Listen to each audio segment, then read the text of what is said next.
Thank you, Dr. Manish. Very good afternoon to all of you, my dear friends.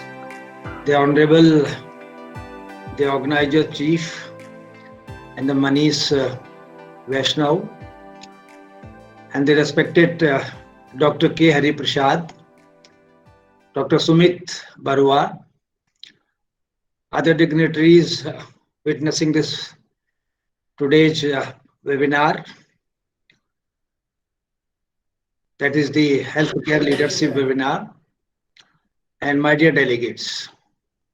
A very good afternoon to all of you again. At the outset, I would like to extend my heartiest congratulations to the organizers, those who have organized such a beautiful program nowadays. There are series of the program, but every time you have the different topics and the thoughts also. I'm very thankful to all of you for having invited me on this afternoon. The positive thinking towards the development of the healthcare services. Ladies and gentlemen, now we are running in the 7th month of this pandemic COVID-19. Need not to tell much about the corona or the COVID-19, because lots of the information has been shared by us, by the mutual consultation, by the government, by the other NGOs, and by other things. We are running the 7 months. Initially, we thought it is going to last 2 or 3 months. That's why everybody was enthusiastic, followed 100% compliance of the government, of the social organizations, or the teachers, or the other part of the community. And gradually you must have come across that now we have decided to live with and move forward with the corona or the COVID-19. Today is the corona and the COVID-19. Tomorrow may be some other type of the viral infection, which may cause the endemic or the pandemic. So we have to prepare ourselves while we are in the society or the community. Now we have to live along with them. Nobody can predict, in fact, when we are going to have the plateau of this infection, the morbidity and the mortality, and when will be declining. It is presumed by some of the epidemiologists, scientists, that in next year, by the end of the March, hopefully we will be relieved by this whole thing. My dear friend, every episode or every event has got its own positive and the negative aspects. We have lost many lives, more than 70,000 in India, and worldwide many more. In India, basically, we have already crossed 65 lakhs positive cases.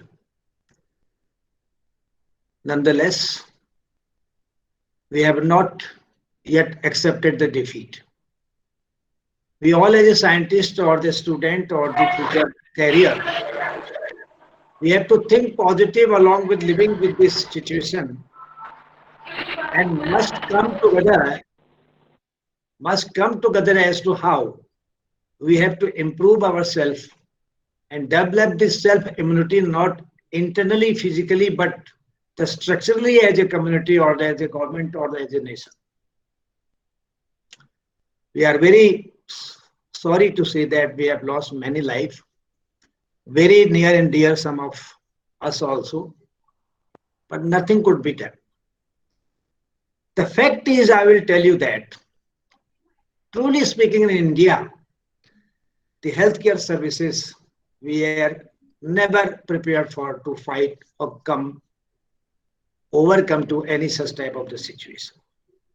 If you see you will find more deaths in comparison to the COVID-19.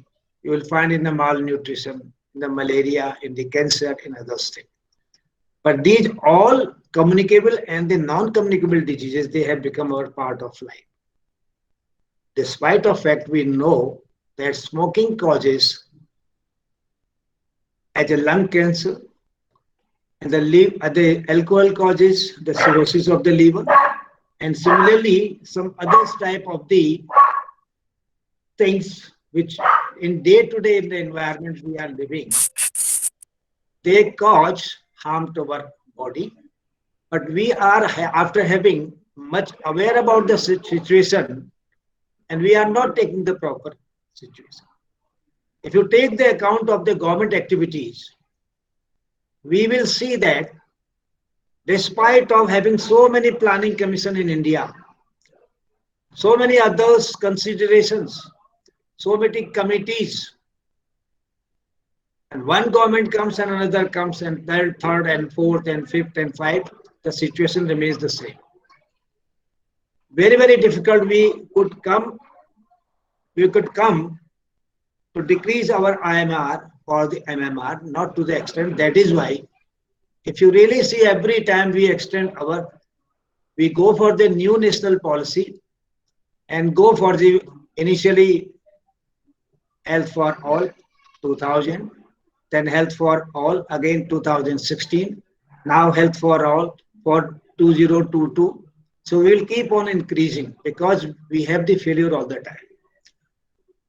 But this time, I think, during my last few years, I could come across that for the first time, the government and the public had realized that the healthcare services are on the prime importance.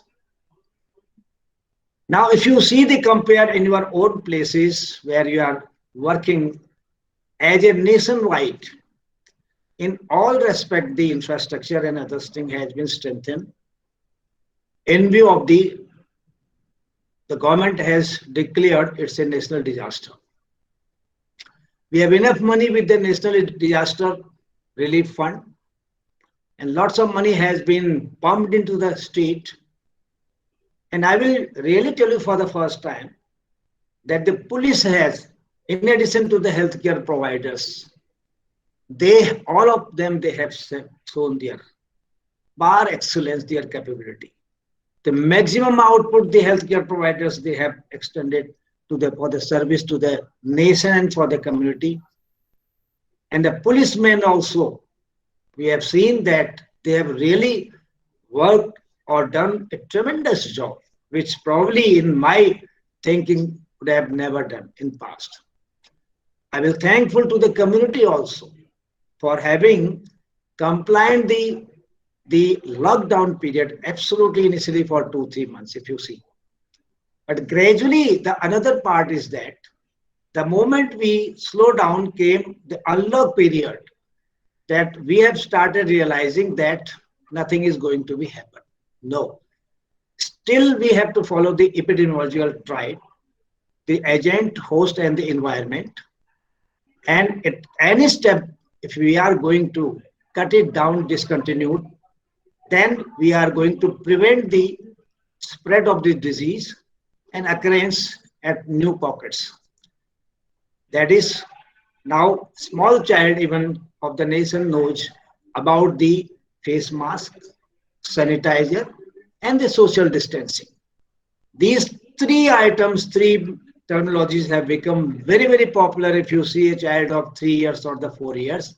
And I request all the population or my delegates to switch on and to consist upon that, these three things, at least that we will be able to continue to live with this situation and would be in position to control the disease by the end of the March. Now we'll come to the basically my topic, that is the positive thinking. Now I have to give you some examples of the nations, and especially I have collected some of the data from where I belong, that is the state of Uttarakhand. And in compared to that, all the states, they have made the tremendous improvement in their healthcare services. And this was the first time I will tell you, we should indirectly thank to the COVID-19 that we were never prepared to fight any such type of the endemic. Nor the government has ever thought about to improve the healthcare services. As you all students and the dignitaries know, the WHO has recommended in past and still going to recommend every time that at least minimum 6% of GDP to be spent into the healthcare services. It is a thanks for the corporate world who is going to spend at least 3.5. The government had only a provision of 1.5%. Now, last year they have increased it to 2.25. It is 2% of the central budget is going to be allotted for the healthcare services. And the healthcare delivery system comes to the sixth or the seventh padan or something like that. And this is the first time that government and everybody has realized that the healthcare services are on top. I do not mean that other services are not essential, but jaan hai to jahan hai.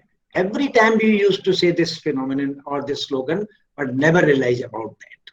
So I will give a profile of the state of Uttarakhand as to how much we have improved after the initiation of that COVID-19. Ladies and gentlemen, initially 3 months are what I personally feel, my perception is bad.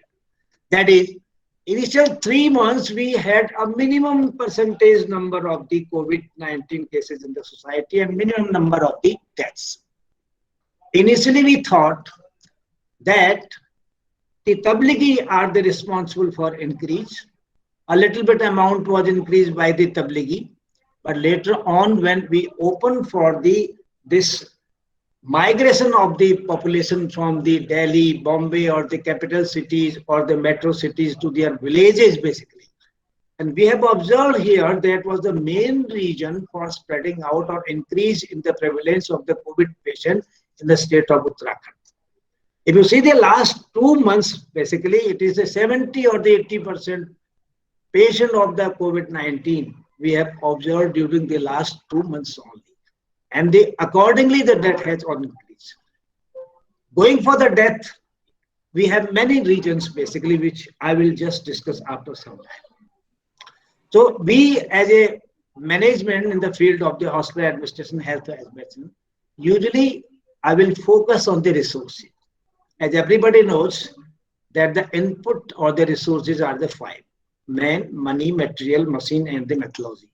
That everybody knows.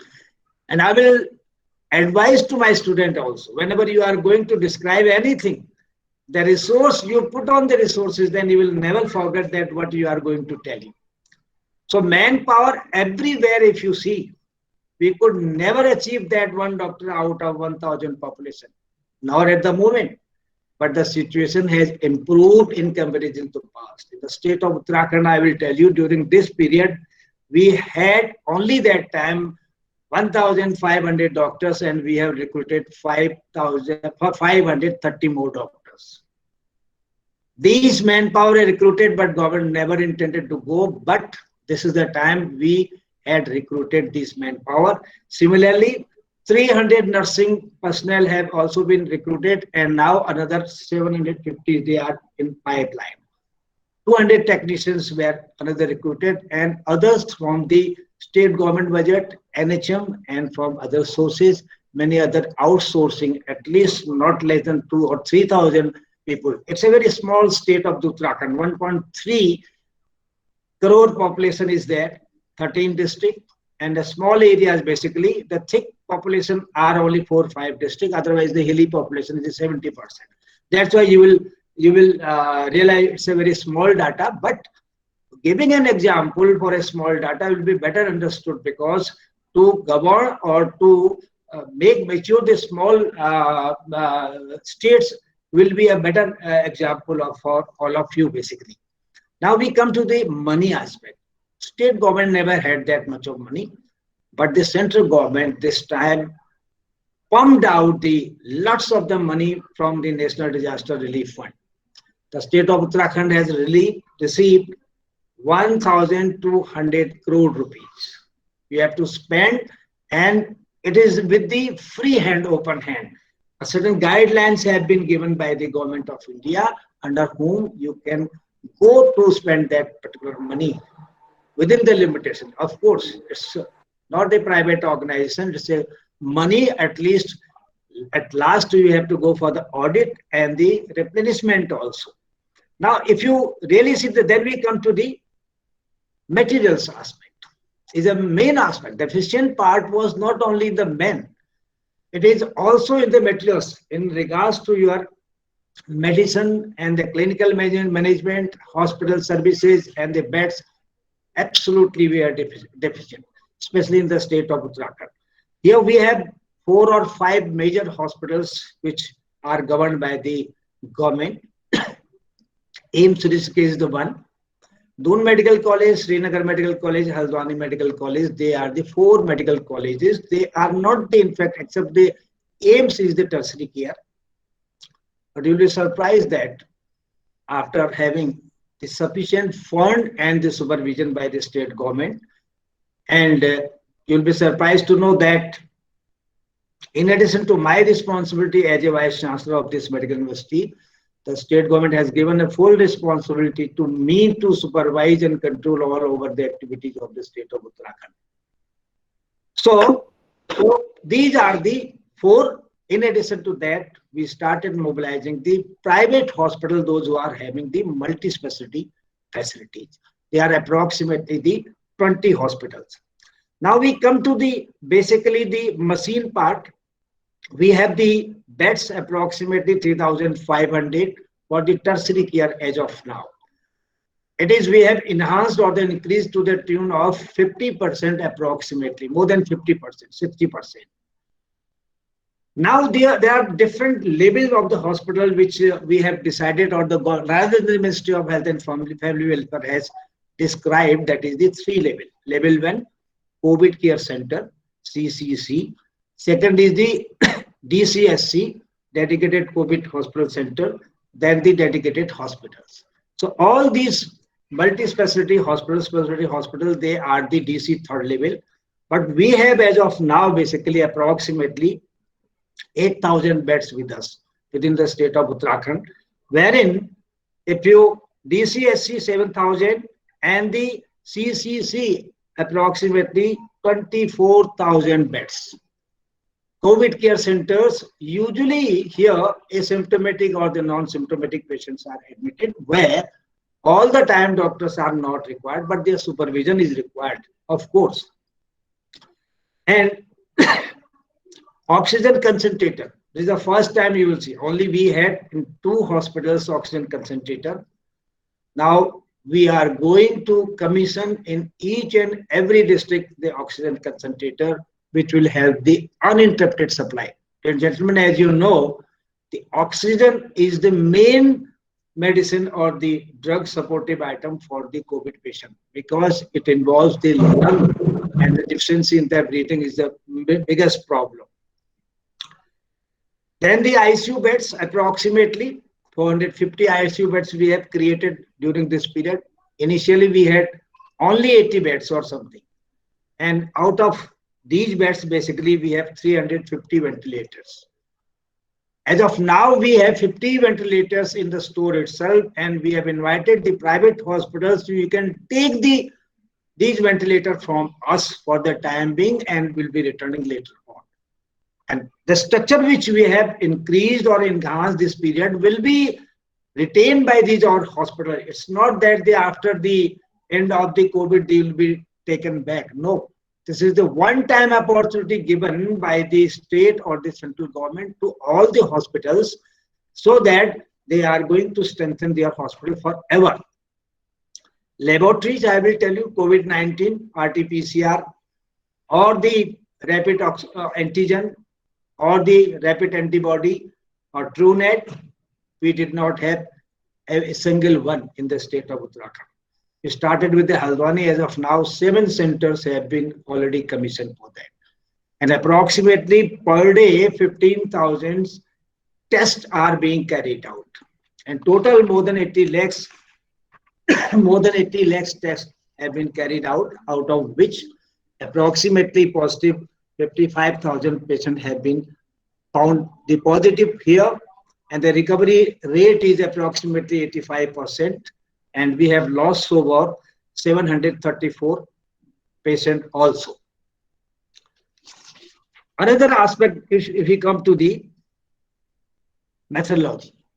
Methodology, as you know, the guidelines or the instructions nationwide we have received from the ICMR, Ministry of Health and Family Welfare, Ministry of Home Affairs, WHOs, we have been following.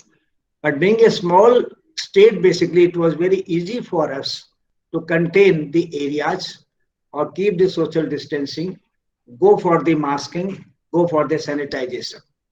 You'll be very, very surprised to know people coming us from our neighboring other state. They always used to tell that the moment we entered the Uttarakhand and reaching up to your place, I was interrogated by the police 3 or 4 times. While traveling through my earlier state, basically from my hometown or my workplace, none of police person or anybody stopped me and asked me as to where you are going, have you any permit or not. So that was a very positive feedback to us from the police side. Really, we are happy to appreciate the role of the police, and of course, no doubt, the role of the healthcare providers, especially the doctor, will always remain the paramount. So doctors, nurses, technicians, we started for them the vigorous training. The ICU, as I told you initially that there was a deficit of the ICU. So people were not about the ICU services that much. So daily we have organized the webinar or the VC for different type of the healthcare provider as of now also. IC programs for the about the COVID prevention or the treatment, prophylaxis, as you know, initially there was no medicine for the prophylaxis, but later on the government started. We have an advisory committee here, despite of fact, we received the instruction from the government of India that is headed by me, the 7 or 8 members. We go repeatedly and request the doctor concerned, those who have already treated more than 8,000 patients basically in the state of Uttarakhand. We get the feedback regularly from them also. So what is their experience in the particular field? So based on that, we will see. Now testing we have, and testing, tracing, and the treatment are the 3 parts. Treatment, all of you basically, it's a clinical management. We will not go into the detail because that is, but the positive aspect is that the healthcare providers, which they did not know about the ventilator, now they are fully conversant about that. They fully conversant about the oxygen therapy, fully conversant about the use of the remdesivir, use of the you can say hydroxychloroquine, use of the other types of the drugs which are indication and the contraindication. And daily we are adding upon. Now we are inviting people from the district hospital and the state PSCs also to come forward, because we do not know what will be the prevalence in the future. It is just speculation that by end of the March we will come down, but we do not know, because now indirectly if you say the community transmission has already been started, there is no doubt. Now we come to the main part is our society. We are focusing on the mortality. Morbidity is not a problem basically. Probably more and more testing we will go and we will get more and more cases. There is no doubt. And a time will come when the decline will start. But we are much concerned about even a single death in the state. So that is why what we have done basically to identify the state-wise the vulnerable population. The vulnerable populations are the healthcare care providers, those who are involved, or the policemen, those who are involved in the COVID treatment or the mixing with the people, and the old age especially, more than 60 years. We have observed so far, I will tell you, that the approximately 75% death has occurred in the old age patient. And second cause is the comorbidity. Comorbidity, commonest are the diabetes, hypertension, you can say anti-cancerous under the drugs or other type of the CAD. And to identify this and the pregnant ladies and the children also. So in the state-wise, we have every week, I will tell you, headed by the Honorable Chief Minister of the Uttarakhand, the VC with the district magistrate and the CMO of the district. Every week we sit together and get the feedback in different field basically. So that is this vulnerable group we have already identified not only once, 2 or 3 times, and focusing on them as to how we are going to prevent the death or the severe morbidity in this particular group of that. We are not much concerned, but not much concerned about the prevalence. It will be increasing if you increase the total number of your testing. But I will request you that death, even a single in the state, is of paramount importance for us. That is more and more basically we are focusing on that particular part. So this is the main strategy. So ladies and gentlemen, if you see what I have described as an example of the Uttarakhand state, I cannot give in the short period the total statistics in regards to the country, India, but definitely I can tell you that where we were and where we are today and where we will go tomorrow. This is the opportunity, and we made ourselves prepared during the initial 3 months, I will tell you. This was the initial 3 months period of the COVID-19, wherein we could understand and we started preparation ourselves. We have strengthened in regards to our men, we have strengthened in regard to our money, in regards to our material, in regards to our machine, in regards to our basically methodology. So this is in the nutshell, I would like to tell you, and it happens in each and every state also. And for the first time that the government and the people has realized the importance of the healthcare services within the country or within the state. So, and my request now to the student, those who are the listener here, delegates and others dignitaries basically, we will continue to keep our pace in similar way rather than enhancing, so that we have to fight this COVID-19, no problem. When we are going to complete, abolish or the control, we do not know. I will tell you. Let us go, do not wait for the vaccine. Let it come, we will use that also. But tomorrow the COVID will be over. The third, another disaster we have to face in the future. So we as the healthcare providers have already proved our excellence or the superiority over the other profession. This is for the first time. And this is our moral responsibility to serve the nation without any interest or without our own interest, basically. So at the end, I think I have been given the 30 minutes and I am exactly at the right time. So I'm again thankful to GANGASHEEL Hospital and my dear Dr. Manish Vaishnav and the other team members and the dignitaries. Thank you very much for having invited me. I should close down my lecture here, and I think we will keep on meeting in future. The death rate is not here. It is 1.5 approximately death rate. We will trying to bring it down to the nature.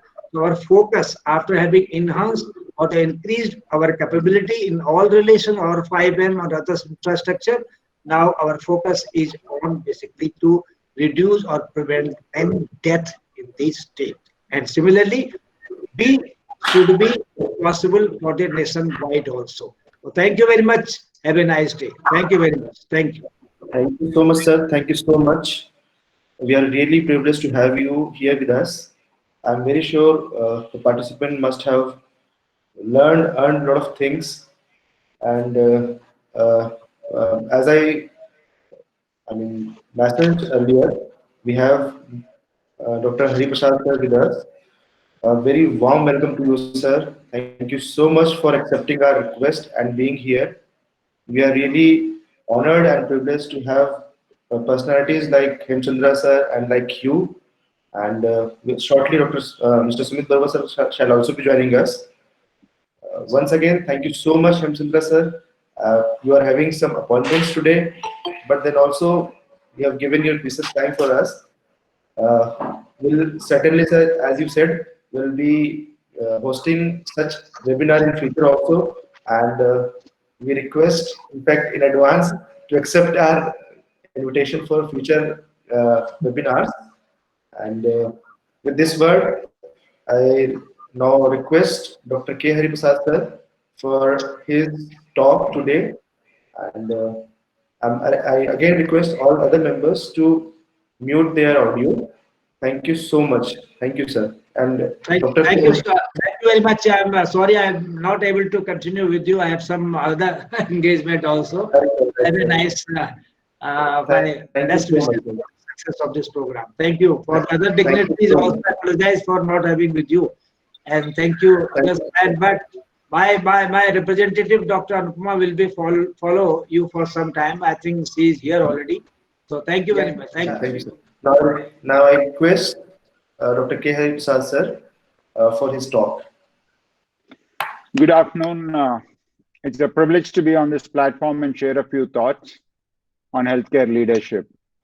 To begin with, I'd like to congratulate Professor Hemraj and all those across the country who are involved with the management of COVID for the wonderful work that they've been doing. I will focus more on healthcare leadership than COVID, although there can be no lecture or talk without COVID in these days. I personally believe leaders are not born, they evolve. Leadership is something you earn. You cannot sit on top of a tree yelling that I am a leader and become a leader. You become a leader because you earn the trust and respect of the ecosystem you exist in. Earning trust and respect is a long journey, and people who learn from the successes and failures are the ones who make the mark. Bill Gates once said, "It's fine to celebrate success, but it's more important to learn lessons from failures." A good leader always has his or her eyes on the stars and feet on the ground.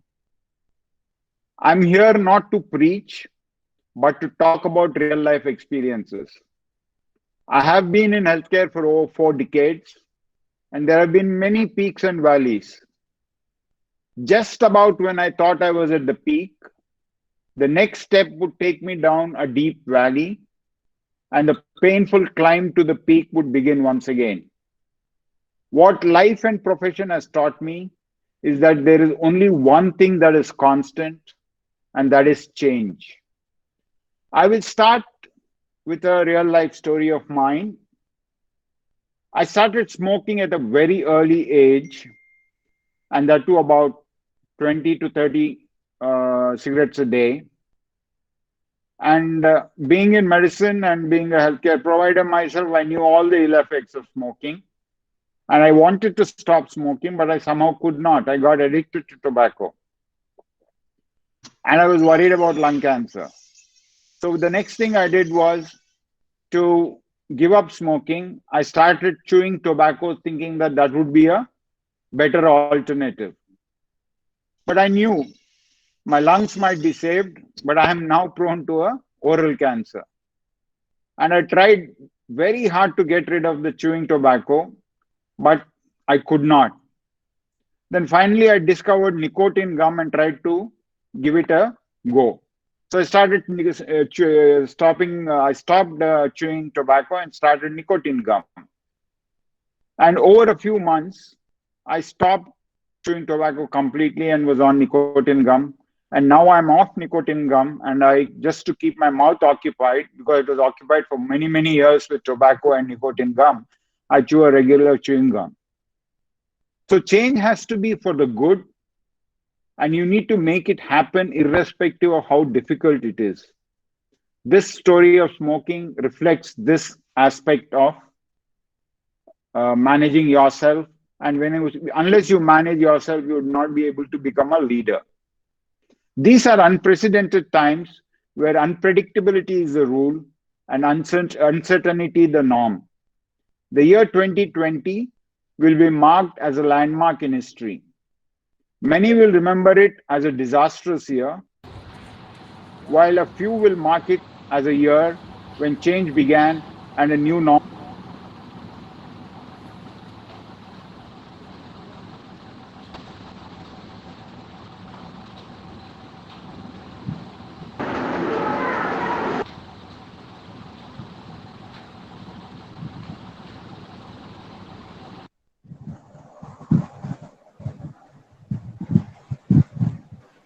Sir, requesting to unmute your audio, sir, please.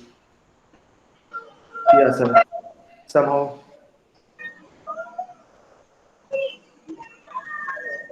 sir, your audio is mute.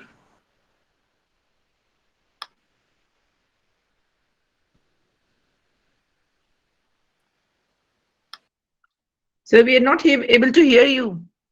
Can you hear me now? Yes, sir. Yes, sir, it's audible now. Yes, Right. sir. Healthcare industry is struggling to survive. COVID has had a dual impact on the sector. The burden of managing COVID, where the costs are higher, but the revenues and margins are lower thanks to the various regulations. This has imposed a major stress on the operational and economic aspects of the industry. On the other hand, the reluctance of non-COVID patients to seek healthcare has brought down the footfalls into hospitals and clinics.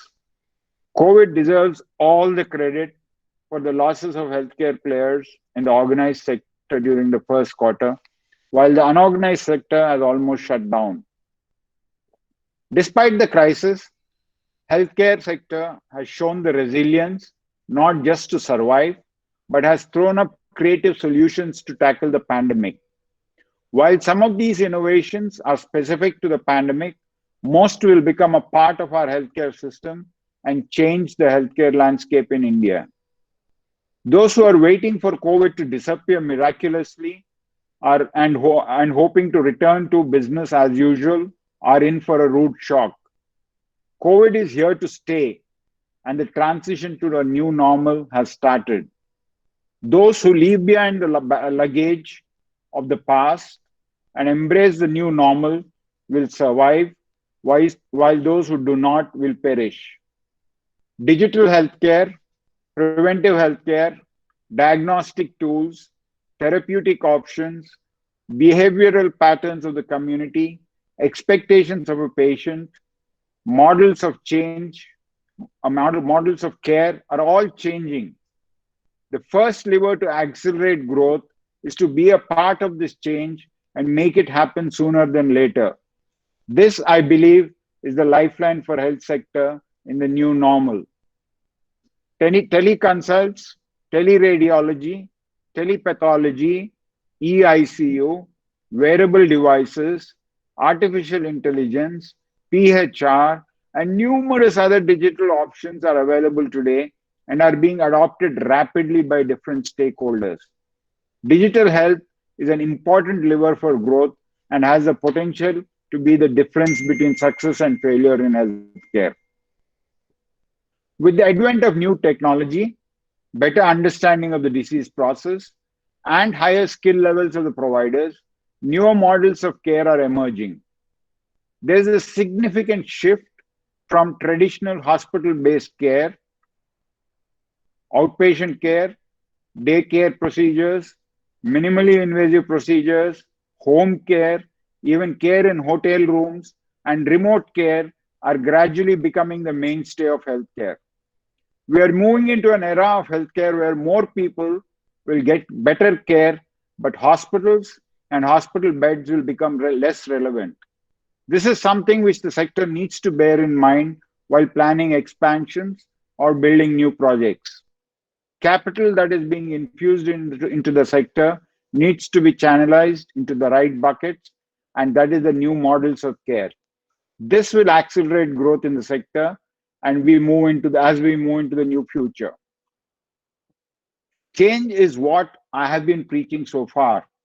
I strongly believe in the importance of creativity, innovation, and change. While all of us who would have read a lot about change, human mindset is to resist change. Why should I change? I've been doing it this way for years. Why should I change it now? This is our culture. Why should I change? The organization has grown. Why change anything now? When someone proposes change, many questions are thrown up, and I'm sure some of you would have faced these questions. I will end with a personal experience on what change can do and why it is critical for an individual or an organization. I was a cricketer in my school days and was fit and a disciplined individual. Once I joined my medicine, I stopped playing, and that was the beginning of change. I started smoking, drinking, eating the most unhealthy stuff, had late nights, and physical activity became minimal. My weight almost doubled from 60 kgs to 115 kgs. I was huge. I became a hypertensive, a diabetic by the time I was 45 years old. I was a doctor and knew that I was rapidly heading towards a disaster. My father, wife, children, all doctors, and every day they would urge me to take care of myself. They were asking me to change, but nothing bothered me. I continued to live my lifestyle. By the time I was 50, I had every reason to die early, and I knew it, but was not doing anything about it. I was a potential candidate for a heart attack, a stroke, or cancer. Just before my 52nd birthday, it happened. I was diagnosed with blood cancer, and being a doctor, I knew it was the beginning of the end. I had chemotherapy for and was on treatment for 9 months, at the end of which the blood cancer disappeared, but my weight, blood pressure, diabetes, etc., was still with me. The 9 month period of treatment gave me a lot to think and introspect, and I promised to myself that if I come out of cancer, I will change and change for better. From the day I got discharged, I stopped smoking, stopped alcohol, woke up at 5 a.m., exercised for 2 hours a day, stuck to a healthy diet, and slept by 9:30 in the evening. A huge lifestyle change. It is 2 years since I adopted the change, and I'm now 63 kgs in weight and off any medication for hypertension and diabetes. The change has made me more efficient, productive, and useful, first to myself, then to my family, and to my organization. So, ladies and gentlemen, change is a must, change is possible, and change is always for the good. The pandemic has forced us to change in multiple ways: personal hygiene, environmental hygiene, hand wash, using a face mask, social distancing are some obvious ones. Beyond these changes, which are easily perceived by us, there is an important element which is neglected, and that is mental health. I'll end by talking a few words about mental health. The changes this pandemic has forced us to adopt is pushing a significant number of people over the edge. We are seeing a significant increase in depression and even suicides. We need to understand the changing socioeconomic conditions and create an environment around us that helps us maintain a balance. New hobbies, learning new skills, spending time with the family, spending time on yourself, doing exercising, yoga, meditation, whatever you choose, and using technology to keep in touch with near and dear ones are simple tools which will help. Most importantly, if someone is feeling down and depressed, it is important to speak up and seek help. So please take care of yourselves, keep COVID away, keep negativity away, keep depression away, stay healthy, and most importantly, embrace change and be the catalyst for change. Thank you very much. Thank you so much, sir. It's been really encouraging, really motivating to hear you. I mean, just it is very important for all of us to remain positive. As you said, as you quoted, as you have told us, we are really happy, honored, privileged to have an eminent personality like you with us. And on behalf of the Integral Healthcare Society and on behalf of every participant, I thank you very much for being with us. You have given your precious time from your busy schedule. Thank you so much, sir. We have got. It's a pleasure. It's a pleasure, and all the best. Thank you so much, sir. Thank you, sir. We would like to hear you in future also. please accept our invitation in future. Sure. And thank you so much, sir. Thank you once again. And we've got Mr. Sumit Barua, sir. He is Senior Project Management Advisor with Government of British Columbia, Canada. Sir had been into public-private partnership uh, thing for a long time. He had worked with Government of Uttarakhand very closely while being with Asian Development Bank. And I invite and I request Mr. Sumit Barua, sir, for his talk. Sumit, sir.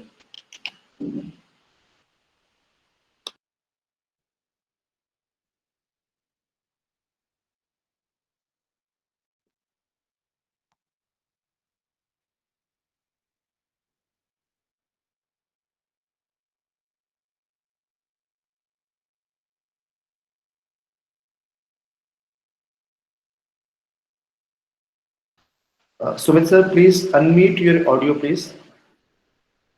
We are not able to hear you. Hello. Yeah, it's audible now, sir. I'm so sorry. That was a No problem. Okay, so let me repeat what I said. Good afternoon, everybody. I am Sumit Barua. I currently work with the government of British Columbia and work and live in the city of Victoria in Canada. Prior to this, I was working with Asian Development Bank, and I was deputed in the state of Uttarakhand. It was sometime, I think, in 2008 till 2013. And that point of time, our team had done a lot of projects in the health sector in PPP, that is public-private partnership. And once I shifted to Canada here, I found that Canadian government in the various provinces and the federal government, they are actively involved in public-private partnership projects, and they are doing a lot of health sector and healthcare facilities. So in my presentation today, I'm just going to tell you about the PPP or the P3 as we call in Canada scenario here, and the volume of work, the kind of projects, the number of projects which we are doing here, the entire Canada. But before that, I must also tell you that if you happen to visit the site uppc.org, that is uttarakhand.ppcell.org, so you will find that during that period, we have done a lot of projects in Uttarakhand in PPP mode. That included nephrology centers, community health centers, cardiac centers, mobile healthcare, and many other smaller projects. And if you see a site called pppinIndia.com, that is a site of Department of Economic Affairs, who were the nodal agency at that point of time when we were doing the PPP in India. So let me take you to a small presentation which is about the PPP scenario in Canada. It includes, apart from healthcare sector, it includes other sectors as well. Like there are a lot of projects in transportation, energy, education, etc. But what I wanted to tell you through this presentation is that PPP is one mode where a health sector service delivery can be given at a much cost-effective and much more efficient way. So let us start this presentation here.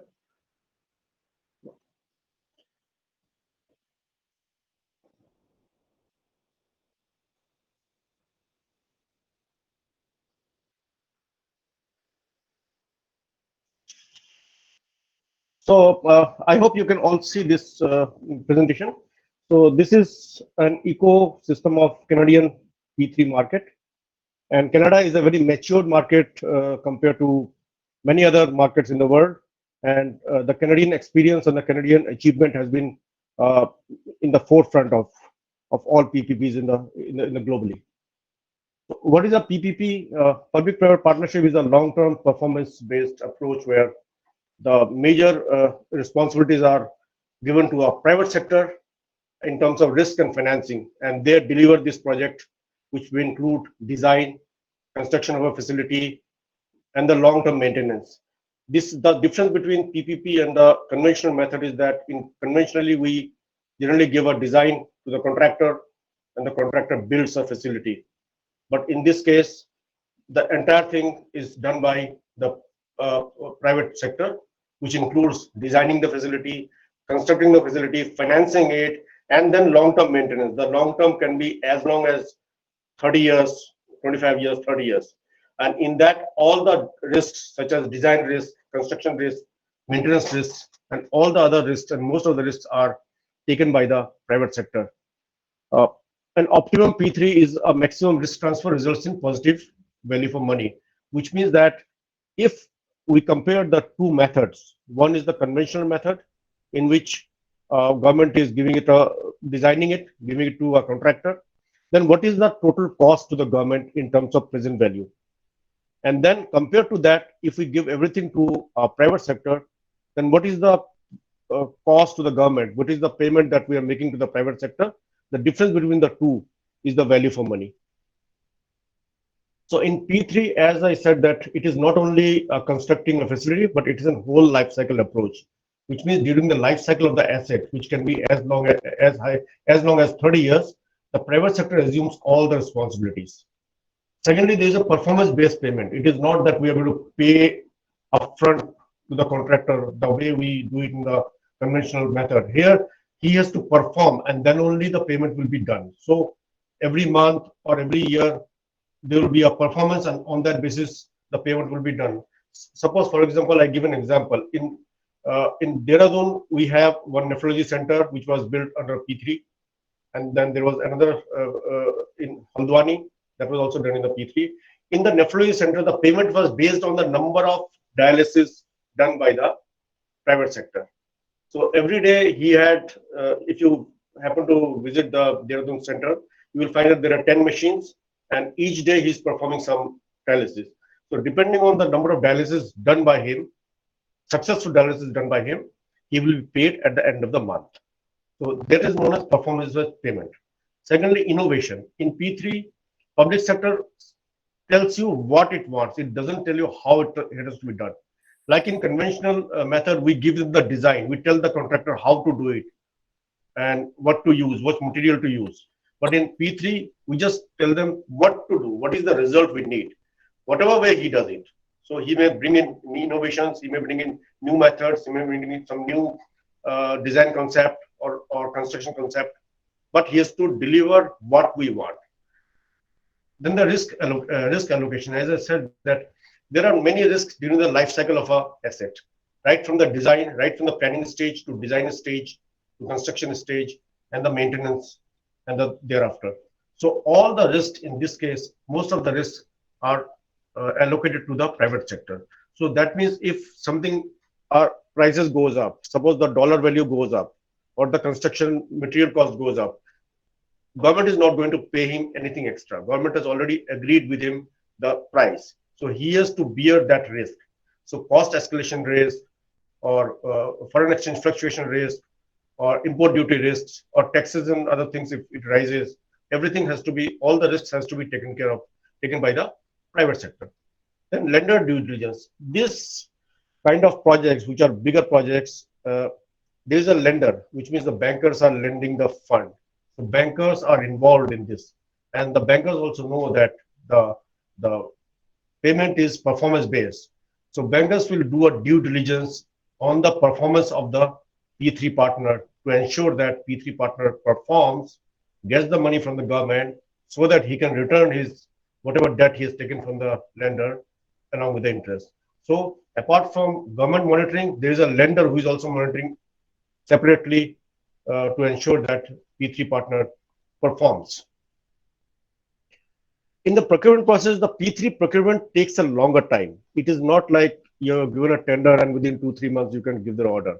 The entire PPP development process takes as high as sometime 1 year, or for a bigger project, it's more than 1 year.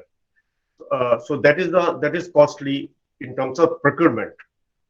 Secondly, public sector's borrowing rate is lower than the private sector. That means if a government borrows money, they will borrow at a lower rate of interest than a private sector who will borrow at a slightly higher rate of interest. So these are the two things mainly which are costly in terms of P3. But overall, the P3 is cheaper in terms of value for money, because we are able to transfer substantial risks to the private sector, which is more than the value of those risks is more than the additional cost of private sector borrowing and the additional cost of the procurement process, which I told you just now. Now coming to a Canadian P3 market.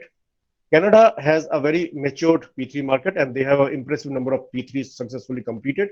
So as of this month, there are over 290 successful projects which are either completed or underway. I will show you some figures in the later slides. And there are some other 30 projects which are in procurement stages. So in Canada, like in India, the government structure is a three-tier structure, which is there's a federal government, like we have a central government. Then there's the provinces, which we call states in India, and then the municipalities. So in India also, the municipalities are doing P3s. The central government is doing P3s, like you see in the highways and other sectors, port and railways, and the state does it.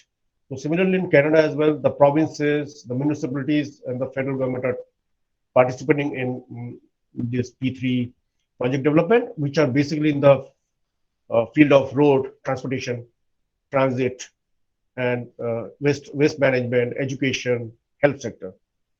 And the government of Canada is encouraging the private sector to come and participate in the P3 market and offer the innovative solutions. There's a strong mutual trust between public and private sector. So private sector are fully confident of the Canadian government, whether it's a provincial government or municipality, and they actively participate, because in the P3 projects, a private sector financing has to come. The private sector has to take a lot of risk and then finance the project, deliver the projects. In P3, Canadian P3 market, the global leaders in terms of experience and knowledge are involved here. So we see that there are many global leaders who are basically German companies, Spanish companies, French companies, British companies. They are all actively participating in Canadian P3 market. And as for the lenders' point of view, there are many lenders. There are many financial institutions, pension funds, insurance funds who are actively participating and lending to the private sector for the development of P3 projects. This is an overview of P3 projects in Canada as of today. We can say it's an October 20 figure.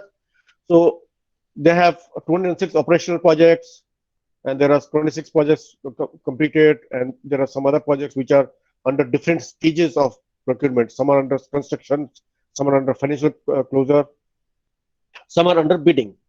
A total of 291, and 70% of these projects are operational and 10% in construction. So we have seen that since recent past, new projects are not coming in that much as it should be.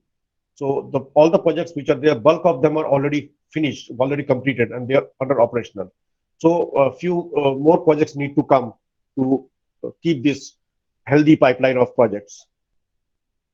Sector-wise, if you see, as I said, that Canadian P3 are working in the field of hospitals and healthcare, transportation, justice, which means the justice and correction means actually courts and prisons, and wastewater treatment.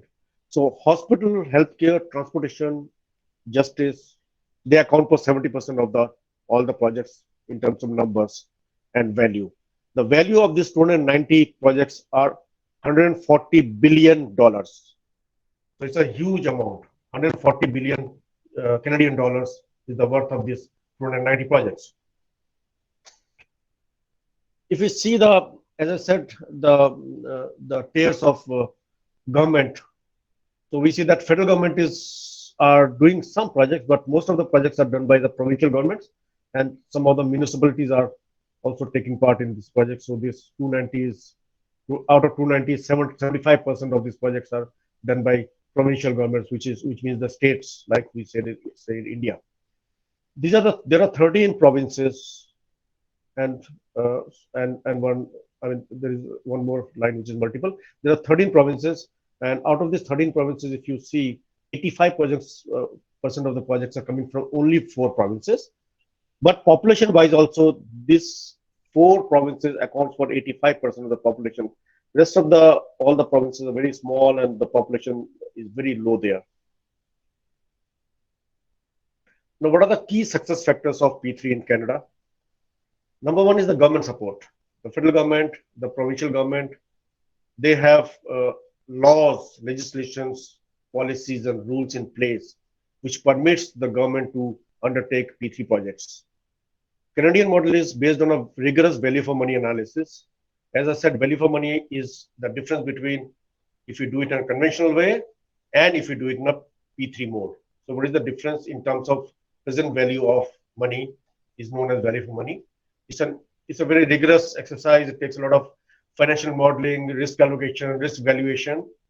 There are so many documents available in the net. You can go through them.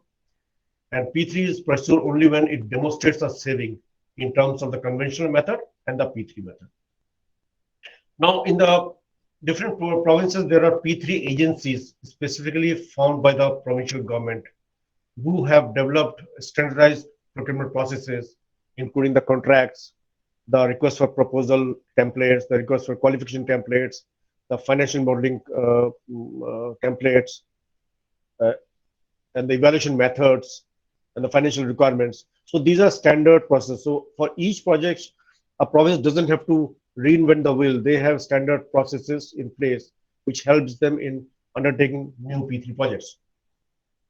And all these standard RFPs and contracts and all of the documentations, they're all widely accepted by the market participants. So which has resulted in a shorter and streamlined procurement times. So that means a province, if some province is taking up a new project, they have a history of past projects, maybe for themselves or maybe by other provinces, so that they can adapt those documents, those standard methods, and then go ahead with their own procurement.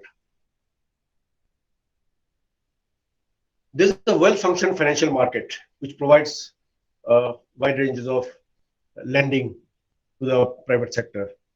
So that's why the P3 projects are achieving the financial closure in a very short period of time. And also there's an aging assets. That means the assets which have been, which has now become old and which needs renewal and rehabilitation. That is resulting in the demand for infrastructure renewal and also demand for P3. Canadian municipalities are experiencing rapid growth. So within the municipalities, there are some municipalities which are rapidly growing in terms of population, so that they have to provide drinking water, wastewater treatment, hospitals, schools, etc. So there is a huge demand for these infrastructures, which in turn results in demand for P3 projects. There is an openness and transparency in the P3 market. And there is no entry barrier for foreign bidders. So as a result, the foreign bidders, like as I said, the European construction companies, European P3 players, they are actively participating in P3 in Canada because there is no entry barrier. They can come and participate. So, and also we have seen that in the past there is a decline in European P3 market, so which has resulted that those construction companies and the P3 players in Europe, they have found a new market in Canada to come and participate. In provinces and municipalities, in most of the provinces, they have a policy and legislation in place which says that whenever there is a project which is in excess of $100 million, that has to go through a P3 screen. That means before undertaking a $100 million project, the province has to think P3 as one of the options. They have to do the value for money analysis, and they can only reject a P3 only if there is a sufficient reasons to believe that they should not go for P3. Otherwise, the preference is that they will do a P3 screening and they will try to do the project in a P3 mode. There are many P3 development agencies which have been formed by the provincial government and the federal government. Like there was a P3, PPP Canada was one of the federal government agencies. Then there is a Canadian Council of PP3. PPP. And there is Infrastructure Ontario. It's a body in Ontario. There's a partnership BC, which is a partnership of British Columbia.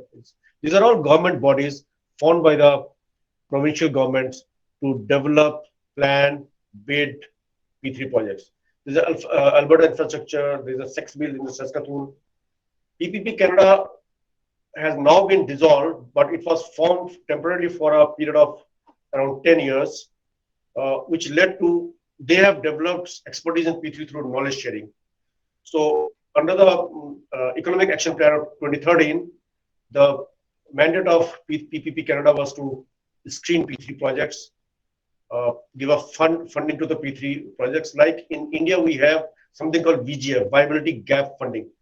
In the similar line, in PPP Canada was giving eligibility funding to PPP projects to the extent of 25% of the project cost. PPP Canada has now been dissolved in effective March 2018, but it was working since 2000. Then there is a Canadian Council for PPP who are promoting PPP. They're bringing in their knowledge sharing. They bring the best practices.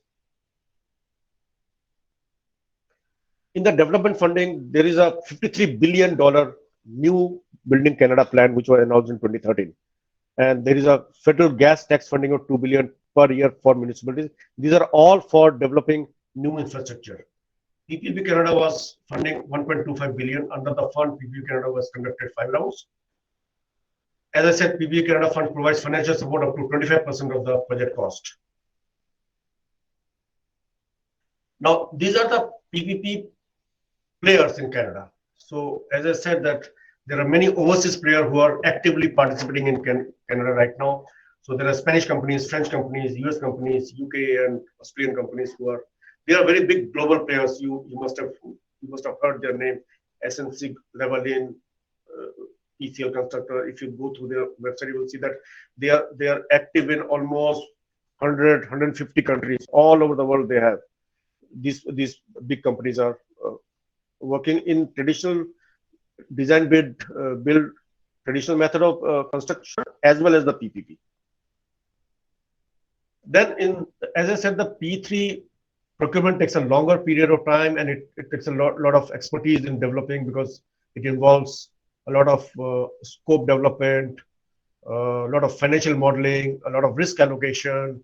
Then there is a very complex documentation which goes into the procurement of PPP partners. So we need a lot of advisors.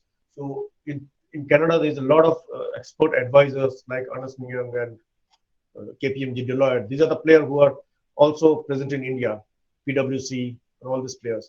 So we have all these major advisors.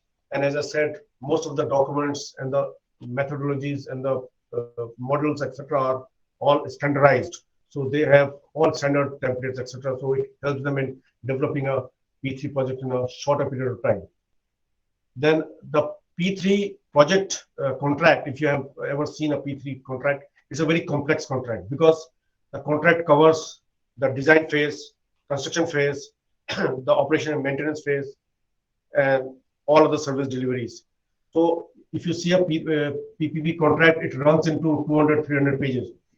So there are legal advisors in Canada who are advising the government and the private sector to write a robust project agreement, because as you know, this project agreement has to be in force for 30 years, 25 years.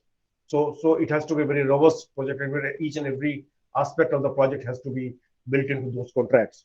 So they need a special type of lawyers and the solicitors who can write these kind of complex documents. Then to develop a P3 projects, you need a technical and cost consultants, because costing here is very important. So there are a lot of P3 technical consultants in Canada. They're all international players, and also there are cost advisors. So these are the name of these players who are helping the government and the private sector to and advising them on the cost aspect of the project. Then after the development, the contract part and the costing part comes the lending part. Somebody has to lend, somebody has to give the debt loan to the private sector who can undertake these PPP projects. So as you said, RBC Capital Market, BMO is Bank of Montreal, CIBC. They are big banking sector like we have the State Bank of India and all those. So these are the equivalent of those. So they are actively participating in P3 infrastructure ventures. Then there are some pension plans. So Canada pension plan, Ontario Teachers Pension Plan, Ontario Municipal Employees Retirement Funds. These are the funds who are actively investing their funds in the private sector to develop P3 infrastructure projects. So with all these fundings available here, first of all, the rate of interest is competitive. It goes down, and then the money is available to the private sector for developing a P3 projects. And then also market has developed some project bonds, such as long-term project bonds. Then there are some insurance companies as well who are actively participating in P3 infrastructure financing. So finance market is a robust finance market, and for P3 the finance is easily available.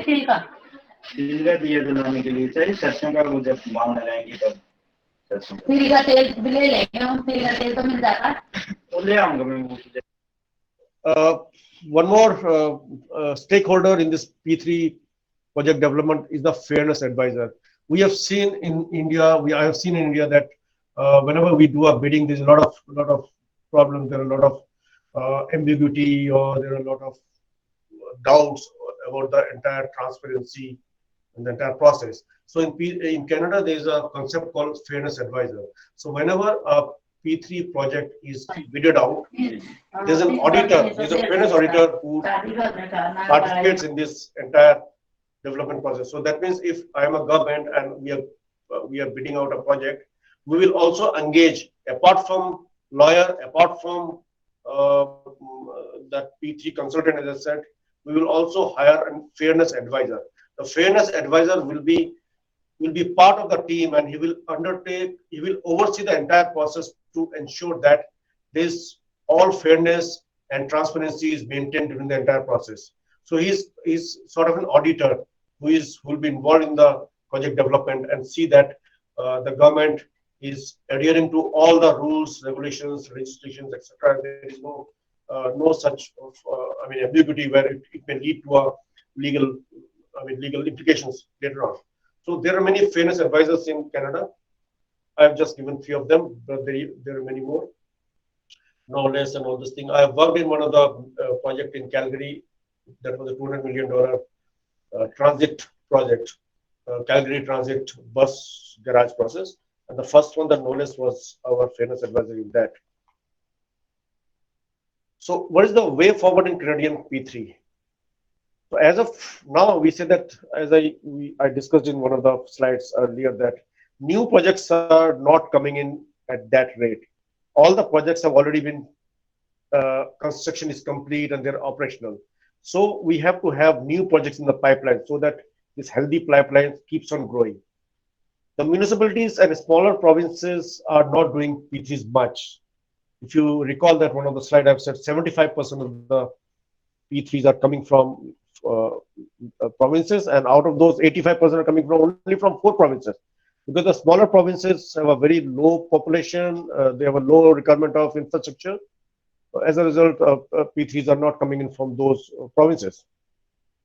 Then we have seen that energy, water supply are a few of the projects, a few of the sectors where more projects has to come, because right now most of the projects are coming from transportation, health, justice, correction, and wastewater. In India, I have seen that there are many projects in railways and ports, which I have not seen in Canadian market. So in Canadian market, railways, port, and defense are areas where P3s are very less. So these are the areas where new P3 projects can come. Then in Canada, I have seen most of the projects are DBFM, which means design, build, finance, and maintenance. Whereas in India, we have done projects like DBFMO, design, build, finance, maintenance, and operation. Like I have given you an example of nephrology center. So in nephrology center, the service provider is building, constructing, and then he's providing the service as well. Like he's bringing in his own nephrologists, own doctors, and they're doing the dialysis. Similarly, in cardiac center, in Dehradun, there is a cardiac center run by Fortis, I think, Fortis Group. So they are doing the entire card. They are running the entire cardiac. They are built. They are bought in the machines. They are bought in their own doctors and the other medical staff, and they are performing all the cardiac surgery and the cardiac procedures. So that is known as DBFMO. O means operation, even operating. But in Canada, most of the projects are DBFM. So private sector comes in, designs, builds, finance, and maintains. But the actual operation is done by the government. So if a private sector builds a hospital, so the building, construction, design, they will finance also, they will maintain also. But the operating part, that means doctors will be from the government, the medical staff will be from the government, and only the government will operate that facility, which is built by a private sector. So this is the difference. So if we go in for the complex DBFM type, there is more value for money because we are able to transfer more risk to the private sector. So in DBFM, we are transferring the risk from design, build, finance, and maintenance stage. But if we add O to it, we are also transferring the risk of operations to the private sector, so which will give us more value for money.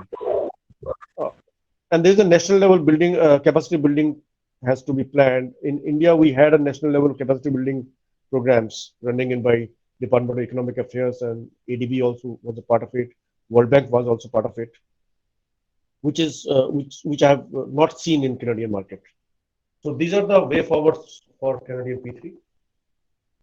Why Canadian P3 is successful? Because countries worldwide are struggling to develop and replace infrastructure, because as all the economies are targeting a higher GDP growth, so to achieve a higher GDP growth, they need a very huge amount of investment in the infrastructure, because infrastructure are the drivers of growth. So P3 experience has become widely respected as a model of other countries' own infrastructure needs. As we have discussed in the previous slides, that in Canada, the financier, advisors, developers, the provincial government, the federal government, the lenders, everybody is actively participating, which has resulted in this successful P3 market in Canada. Thank you so much.